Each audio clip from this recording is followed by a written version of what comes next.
What up, what up, what up? My guy Corey, we are back in this building, my guy. We are Guess who's here. Bazak? Haha. We're in this. Hey, We're in we this back in thing. this thing, man. We took a little hiatus, just like all of y'all did. We all had to take a little summer break. We have vacations, trips to make. But House of Ida is back in the building. We're close to football time. It's the best time of the year. God, I love this time, bro, just to lead up to it. So, without further ado, my name is Corey Hilliard. The man next to you, Brandon Hill, aka B Hill. We are the House of Ida. If you've been here before, you know what it is. If it's your first time, Mikasa Sukasa, B Yep. Hill, tell them what they can do, and let's jump into this thing, B. Hey, it's real easy, guys. We just need y'all to do four things. Hit that subscribe button, tap the notification bell so you guys can be up to date on all our newest and latest content. Also, hop down there in those comments. We always want to hear from you guys. And if you like what you're seeing and you like what you're hearing, always smash that thumbs up button. It helps us with the algorithm, gets us out there on those platforms where more people are going to be able to view our content. So, tonight, well, I kind of wanted to sit here. We already did our kind of little Big 12 SEC breakdown, Corey. So let's Mm-hmm. hop in a little bit. We're going to hop into some Big 10. We're going to talk some ACC football. We're also going to talk some Pac 12 football. And then I also want to kind of do a little bit of some OU recruiting. I know I sound like a homer there, but OU recruiting, for those of you that don't know, it's on the upswing right now, and things are looking really, really good going into the SEC. So let's start with some little college ball talk here, Corey. I don't even really need to, unless you can get it up on this screen here, I don't even really need to see it because when we're talking Big Ten football, Corey, is there anybody outside of Ohio State and Michigan that is really a threat in that conference? Ooh, yeah. Who? Who you got? Who you seeing there? Oh man, so this is what I wanted to talk about. I'm glad we started here, bro. If I knew you were out of town, my boy, look at him. He's a little red right now. Hey, Man, he's got his redneck thing going on. yo, But Florida, I, Florida, Florida treated your boy right, man. That beach, that water, whoo, I miss yeah. it, man. I miss it. So here's what happened while you were gone, my guy. And me and you we're in the Big 12 region. And I'm trying to pull this up, but I'm gonna talk while I'm pulling this up. I did my research, my guy, and it's just not as clear as day with Ohio State um, as being the second favorite or coming out of the West to represent the Big Ten and the Big 12 and the Big Ten championship. So here's what a lot of the experts said, Jerry DiNardo and guys on the Big Ten Network. The overall consensus, if I had to take everybody's vote, was Penn State coming out of that Ooh, Big Ten West and okay, Illinois, the Fighting Illini, okay. um, coming out of the Big Ten East. And so I had to go back, man, and I really had to do my research on this. I looked at film, believe it or not. I looked at records from last year. And can you just first of all, this just talking about the Big Ten, can you tell me who participated in the Big Ten championship last week or last year? Last year, I know it Yeah. was it Michigan?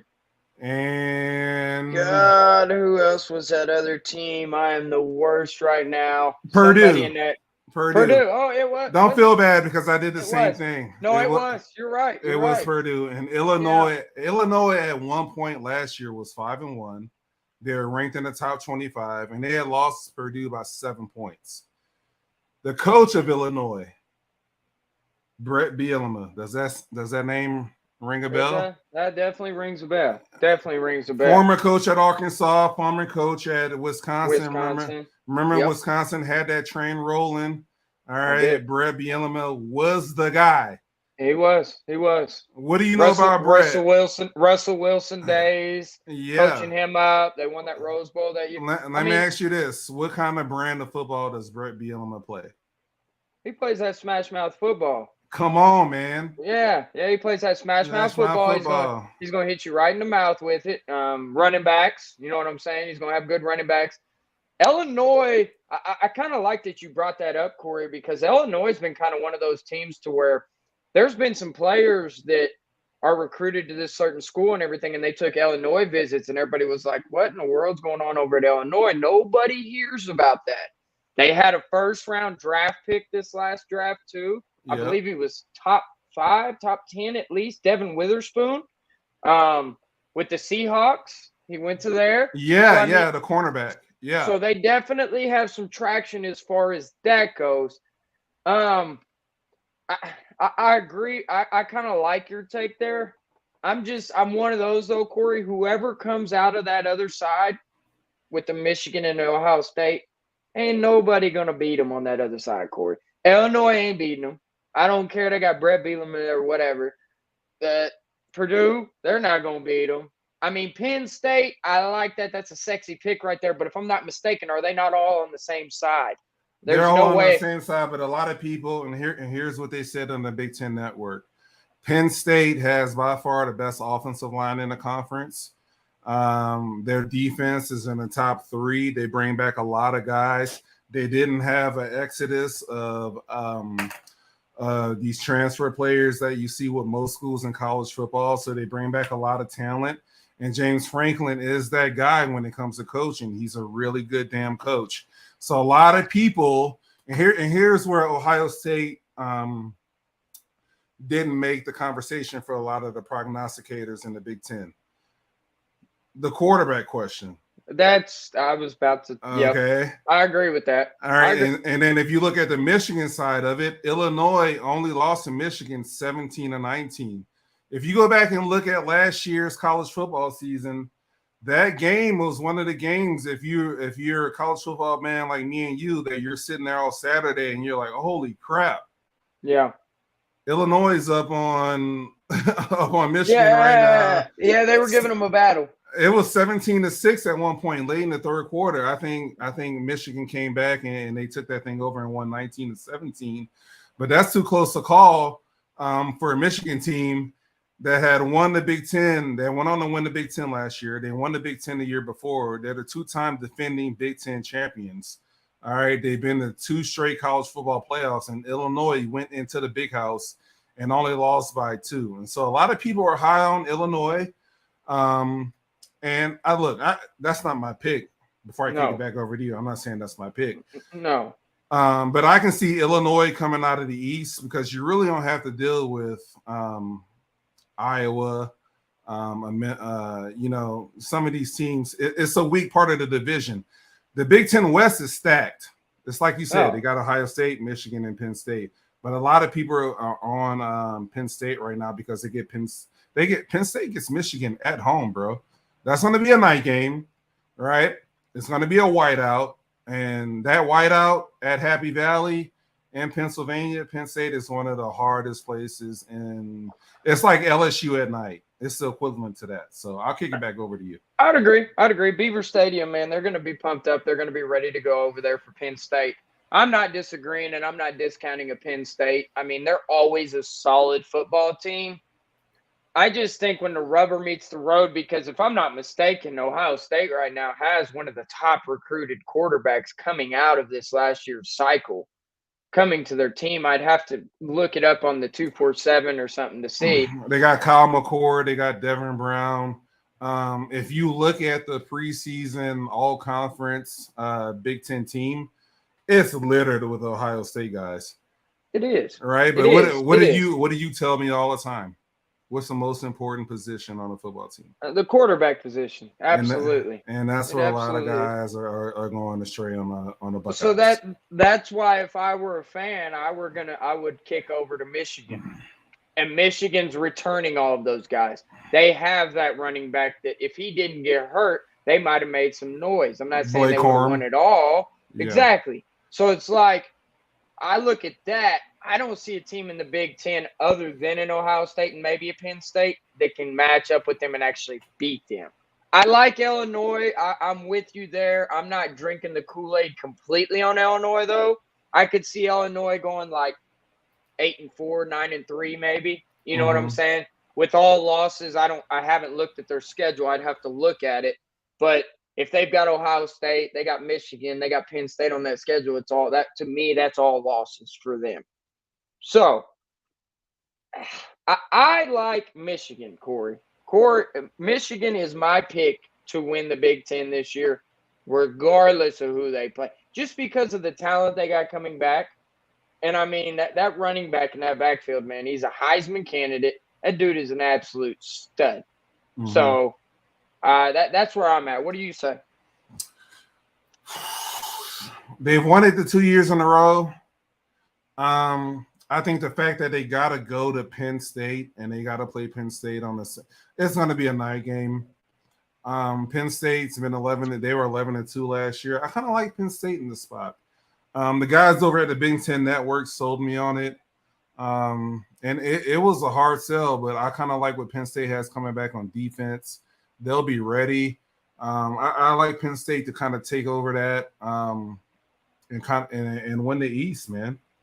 I mean, not the East, the West. Okay. So you got Penn State, and then who are you picking out of the East? I'm going to go Illinois. Okay. So you got Penn State beating Illinois, I'm assuming, in the Big Ten championship. Yeah. I got Penn State beating Illinois. I got Penn State as one of those teams that's going to make it to the college football playoff. Whoa, the last iteration of the 4-man playoff, the 14 playoff. They'll be one of those 4. Oof, I like it. You're drinking that Big Ten Kool-Aid over there with that Big Ten Network for real. I like it, though. Hey, sexy pick, the Penn State Nittany Lions. That's a team not a lot of people are talking about, but that is a team, historically speaking, they are always right there in the thick of things, and it's usually a loss to an Ohio State and a Michigan that kind of takes them off those rails. Is this the year they're finally going to get over that hump? We shall see. So, I got Michigan. You got Penn State winning the Big Ten.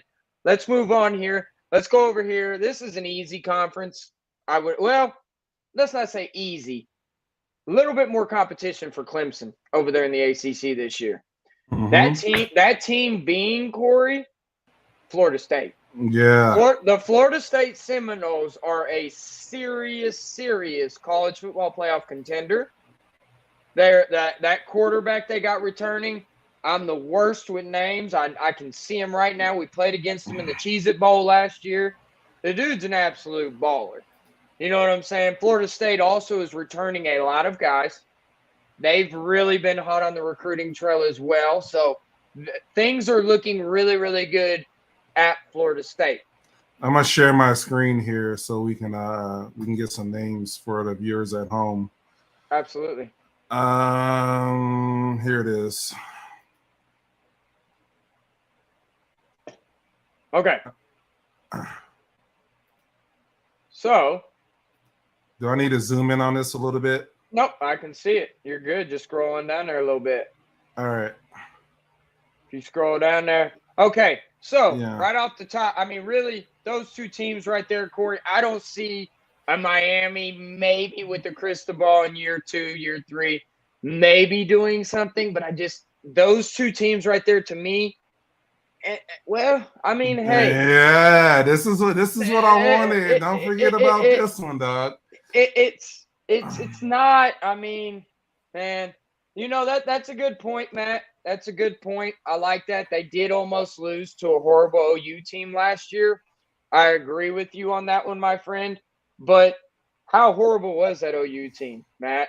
We had our running backs. We had our quarterback that's supposed to be there. Yeah, we had a bunch of guys opt out. It's not the same OU team that we're going to see this year, but I digress on that. But it's just, I'm a believer in Florida State, but I'm also a bigger believer in Clemson. I'm kind of one of those. Until you knock them guys off, I'm just not going to believe it until I see it. They got Cade Klubnik coming back in there. They got Will Shipley at running back. I mean, Clemson is absolutely loaded, and Clemson is going to be ready. This is going to be more of the Clemson that we've seen in years past. They had a little bit of a down year last year. I think, what they lose, 2 games, 3 games? Yeah, they lost 2 or 3 games. That's a down year for Clemson University, though, my friend. It is lately, yeah. But you see what I'm saying? This is where I'm getting there. I think the only team that is actually competing with them in there, Florida State and North Carolina, just because of the quarterback position in North Carolina. They arguably have one of the best quarterbacks in all of college football. So it's going to be very, very interesting. But I got Clemson winning this one, Corey. And honestly, I don't see it being very close. What do you got? I can see a North Carolina coming in at a play spoiler. Clemson the last few years just hadn't really been Clemson. Their last CFP,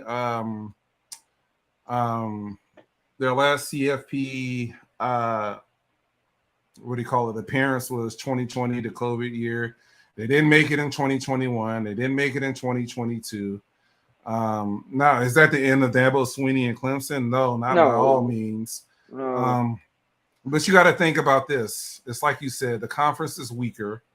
So they got that going for them. They do have Drake May sitting there who sits on the other side of the conference. So they're in the opposite division from Clemson. And they can easily play spoiler. Drake May is, by all accounts, they got him rated right up there with Caleb Williams. And we'll talk about him in a minute. The only problem I have with that, Corey, is it's only Drake May. If Drake May were at another school not named North Carolina, there's not really a bunch of playmakers off the top of my head that you can think of at North Carolina right now. And when you're going up against a team led by a Dabo Swinney, or you're going up against the Florida State, they're going to be able to somewhat neutralize a player like that. But we're really going to see how good this Drake May guy really is this season. Because if he can take North Carolina to that next level, he might be deserving of that number one pick like everybody's talking. You know what I'm saying? It's him or Caleb Williams right now at the quarterback position. It really is.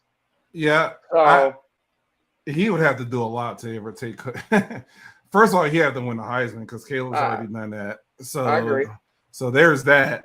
He's got to start there. To me, he's got to win the ACC. He's got to beat Clemson in the ACC championship and doing it. And then he's got to get to the college football playoff for there to even be a conversation over him overtaking Caleb Williams in the draft. But it is what it is.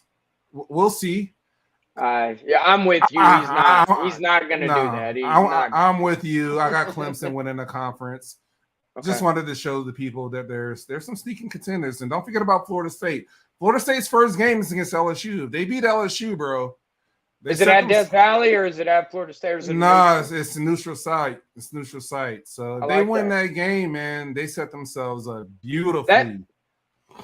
That's a game right there that can probably tell both of those teams' seasons, to be completely honest with you. Yeah. I mean, I know week one's kind of one of those you can either make or break. We've seen Oregon that one year. They get smashed out by in that first game, and then they won the rest of their games. And they won the rest of their games. You see what I'm saying? Yeah. So it's like you can't honestly tell off of all that. But right. Yeah. Ooh, that Florida State LSU game, that's going to be a good one. I'm definitely going to tune into that one. Yeah. So, hey, I'm with it, man. So we're both on the same page. Clemson, the kings of the ACC. Let's just call it what it is, man, until somebody overtakes them. So, all right. This one right here is actually a little bit more spicier than the local media and everybody else likes to talk. The Pac-12 is a little bit more open than what people want to give it credit for. Mm-hmm. Okay, so you got USC right off the top of your head that you can think of. You got the defending Pac-12 champions in Utah with Cameron Rising returning, who last year declared himself as the USC killer by beating them 2 times in a row. So you also got Oregon with Bo Nix returning. They're going to be good. Yeah. Who's another? I mean, I'm not necessarily on the Coach Prime for the first year.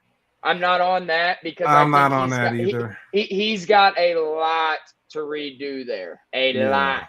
Yeah. So UCLA is another one of those. Oregon State's kind of a sexy team that everybody's kind of like, don't sleep on them completely.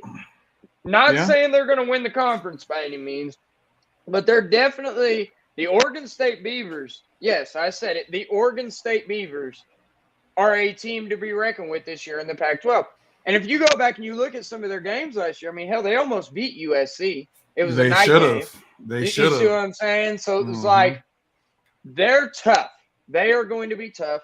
But I think it's going to it starts and it's going to end with USC and Utah, in my opinion, in this conference.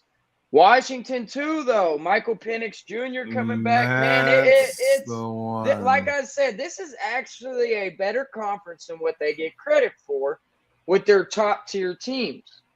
I mean, when you're sitting there and you can go 5-6 deep in a conference talking about those teams as potential, I'm not saying national title contenders, but potential of winning the conference, that's a pretty deep conference. So to me, this is one of minus maybe minus the SEC, of course, because that is ultimately the best conference, and minus the Big Ten.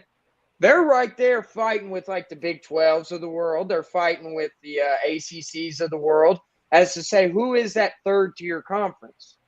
I think you have to give it to the Pac-12 this season, Corey. I really do, just because of the talent that they have in that conference. I mean, they got some quarterbacks in there, my guy.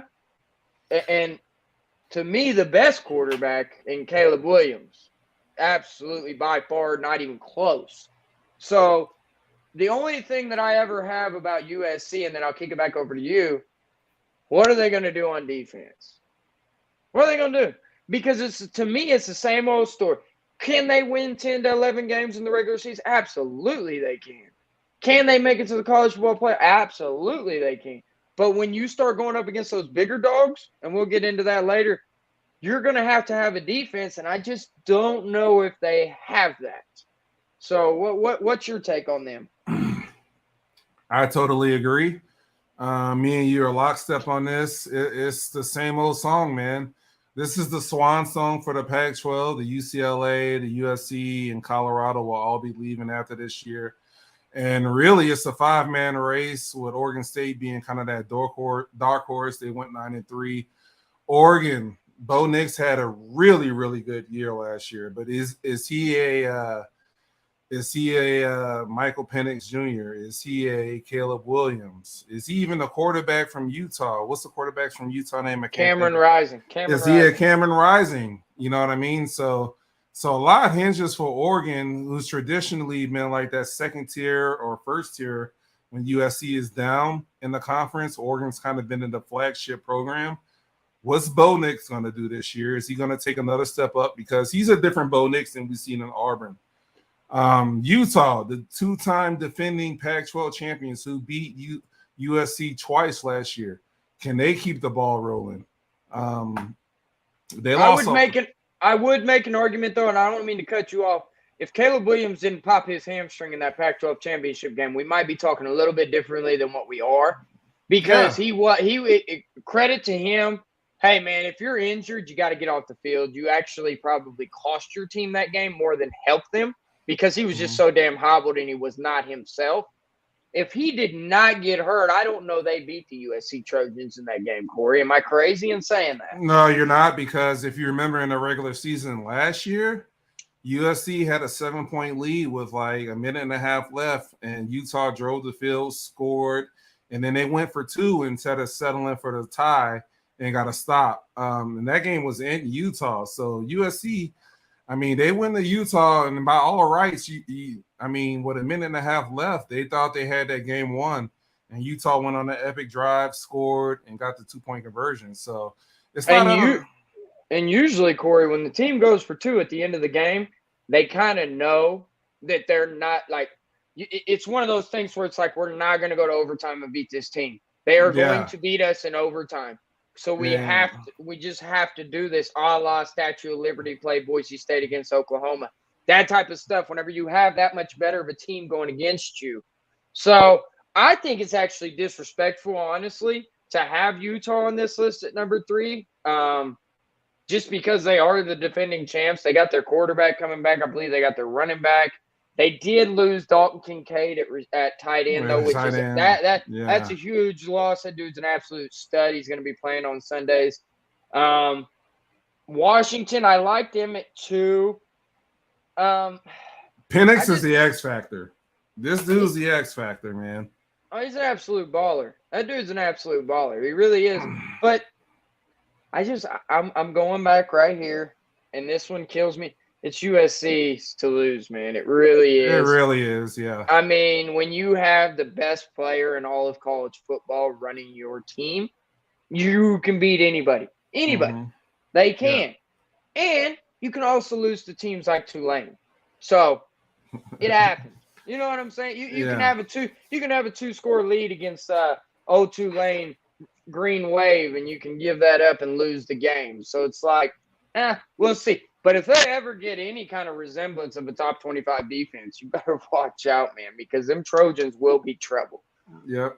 Offensively, they're going to be able to put up points. There's no doubt in my mind about that. But I don't know, man. So I got USC winning the Pac-12 again. Who you got this year? You gonna roll off Utah? No. I'm definitely gonna take USC this year. I think they learned their lesson. I think they now you would have to speak to this on the recruiting side. I think they paid more of attention in recruiting this year to the defensive side of the ball, whether it be the transfer portal or whether it be signings. Now they didn't have the year, and I know you're gonna allude to this in a little bit. You know, they didn't have the year recruiting that some of the other schools, i.e. Oklahoma, did recruiting defensive players. But I just think they're going to be a little bit better defensively, enough for them to win the Pac-12. Hey, they got big-ass Bear Alexander right there in the middle, man, from Georgia. So he transferred over there this offseason. So they got him in the transfer portal. They still have a lot of guys that are returning from last year's defense, which I don't know how good that's going to be because last year's defense just was not that good. Let's just be honest. Mm-hmm. But I mean, they definitely got the number one wide receiver in the class last year in Zacharian Branch. That dude's an absolute game changer. He will play week 1, guarantee it. They got Jerry Rice's son out there at receiver still, who's going to be an absolute threat, especially when you got a guy named Caleb Williams throwing you the ball. I mean, they're definitely going to be a team to be reckoned with. It's just going to matter to me. It's all about the defense. It's about that defensive line. Where are they at in the trenches? Because to me, that's where USC got beat last year, was in the trenches. Mm-hmm. So we're going to see. We're going to see, man. Me personally, I hope they lose every damn game and Tebow gets fired, but that's not going to happen. So I just have to be realistic not as a sports fan, but as a broadcaster on our show, Corey. So that's kind of where I'm at with that one. Let me go ahead. Let me get my screen up here real quick. I'm going to pull up some little recruiting real quick, and then we'll kind of close this thing out. Because being an OU fan, I do want to talk about my Sooners and what they have the potential of doing in this year's recruiting. So let me get my screen up here. Give me a second here. I'm working with it. Sorry, guys. I'm a little rusty. It's been a while, but we're coming back here. All right, so we'll share the screen here. All right. You see my screen here? Yep. All right. Do I need to zoom in or anything, or are we good? Zoom in a little bit. Zoom in a little bit? Yeah. Not that much. You know what? That's cool. That's good. That's cool? Yeah. Okay. So as we're looking here, Corey, on this, of course, you got your regulars up at the top, everything else. You got Georgia, you got Ohio State, you got Florida. Keep going down this list. You're looking right here, right? I'm going to pull up the Oklahoma Sooners, and you go over here, and you look at your prospects. The 2 prospects on this list that jump right off to me are these top 2 right here. You got Williams Nwaneri out of Lee Summit, North Missouri, which I'll get into that here in just a little bit. And you got David Stone. To me, those are the 2 guys, Corey, on this whole entire list right here. Those are must gets. Williams Nwaneri, right now, we're in a battle with Missouri for his. I know that sounds absolutely. The dude's he's from Missouri. He's Nigerian. He's very family oriented, so he doesn't want to be that far from home. So Missouri is making a strong push. However, I do believe that ultimately he lands with the Oklahoma Sooners. There's many crystal balls in for him. This other kid, David Stone, that dude, he's at the IMG Academy, but he grew up in Del City, Oklahoma. Just a little bit, just a little ways away from Norman, Oklahoma. Yeah. That kid in recruiting, Corey, you have to follow the visits. He dropped his top 5 not too long ago. I believe it had Oklahoma, it had Michigan State, You had the likes, I believe Oregon was up there.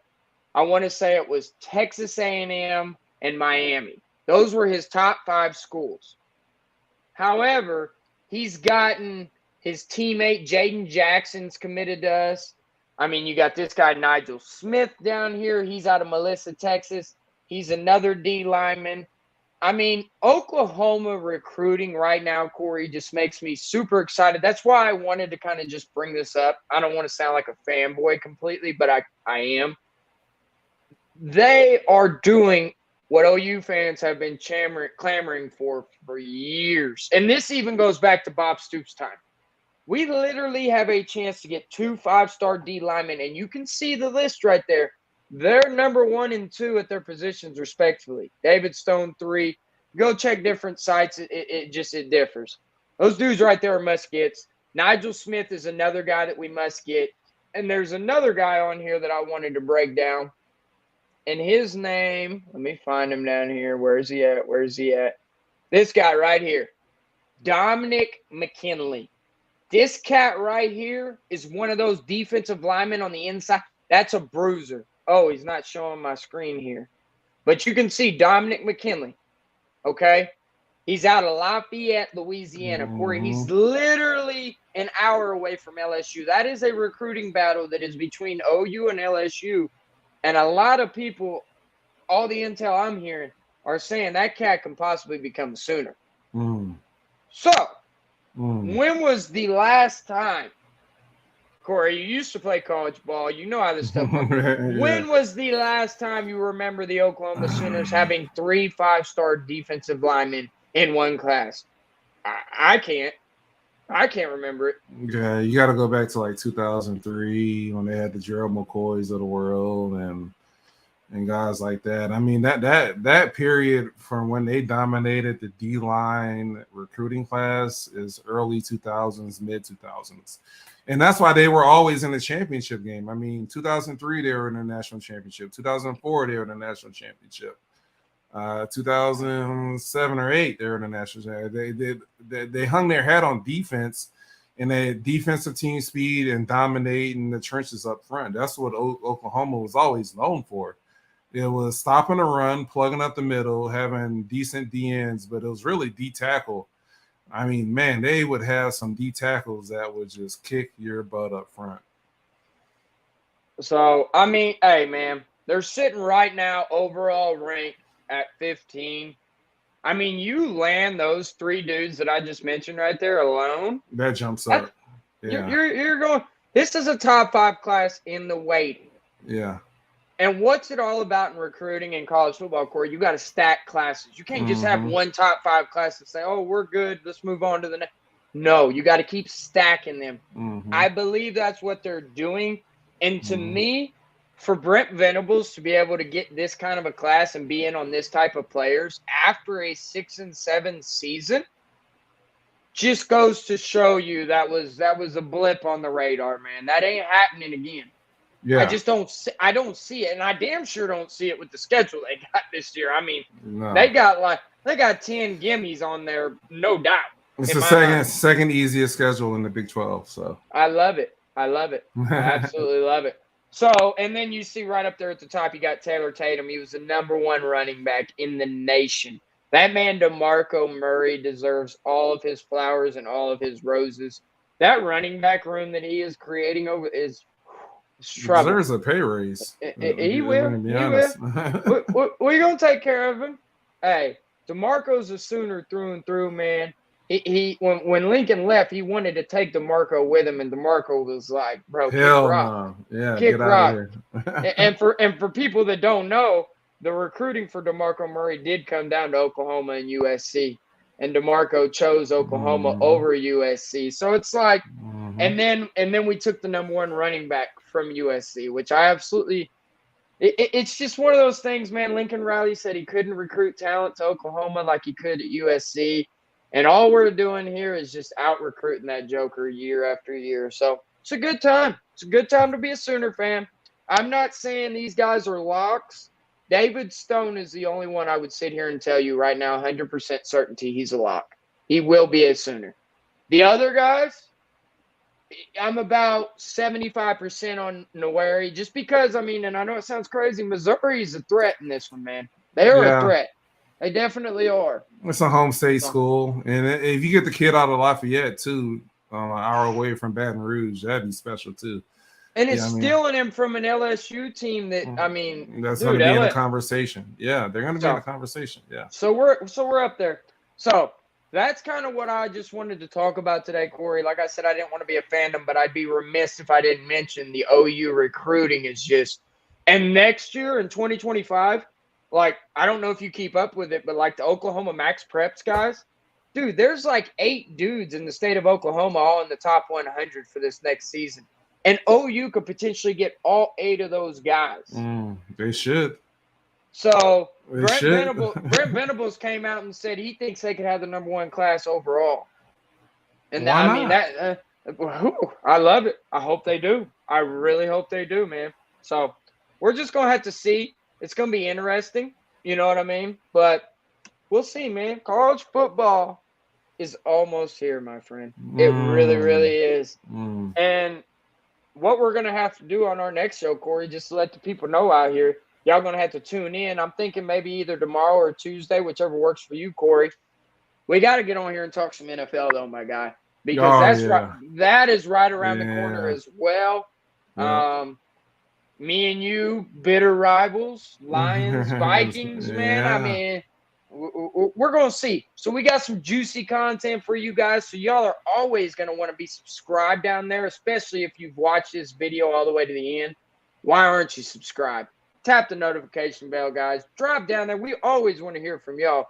Comment, like the video, everything else, guys. So as always, it's my guy Corey over there, unless he's got anything else for us. All right. It's your boy B Hill right here. We're going to sign up out of this thing. Peace. Peace.